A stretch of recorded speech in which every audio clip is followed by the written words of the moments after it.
Hello everyone, welcome back to the channel. In today's video, I'm going to show you how to use WhatsApp Web with a complete step-by-step guide for 2026.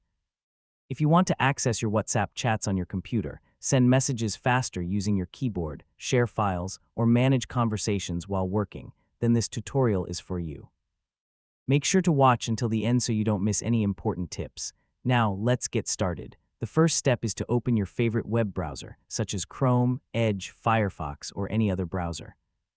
In the address bar, type web, WhatsApp.com and press enter. Once the page loads, you'll see a large QR code displayed on the screen. Keep this page open because you'll need it in the next step. Now pick up your smartphone and open the WhatsApp app. On Android, tap the three-dot menu in the top right corner. On iPhone, tap Settings at the bottom of the screen. Next, select Link Devices. Tap Link a device. If your phone asks for verification, use your fingerprint, Face ID, or phone PIN to continue. After verification, your phone's camera will open automatically. Point it at the QR code displayed on your computer screen. Within a few seconds, the QR code will be scanned and your WhatsApp account will be linked. Your chats, contacts, and recent conversations will appear on your computer automatically. Now you can use WhatsApp Web just like the mobile app. You can send text messages, reply to conversations, create new chats, and search for contacts quickly. You can also send emojis, stickers, GIFs, and voice messages if your browser supports microphone access.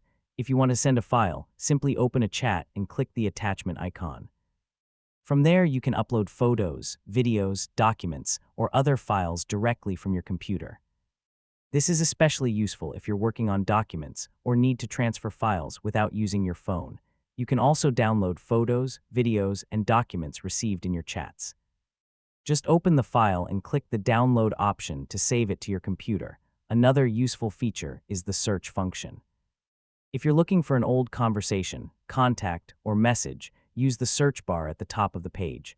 This makes it easy to find information without scrolling through hundreds of messages.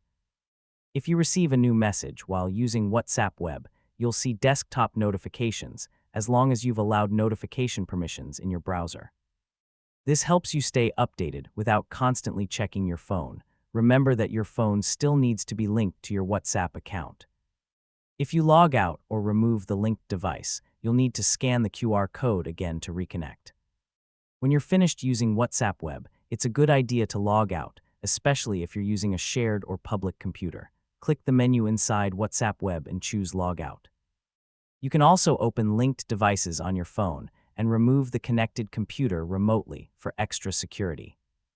If WhatsApp Web isn't working, make sure your internet connection is stable, refresh the page, clear your browser cache if necessary, or simply scan the QR code again.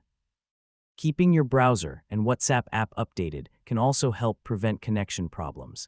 And that's everything you need to know about using WhatsApp Web in 2026. Now you can chat, send files, and manage your WhatsApp conversations directly from your computer with ease.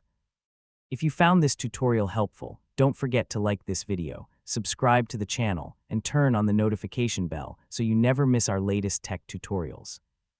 Thanks for watching, and I'll see you in the next video.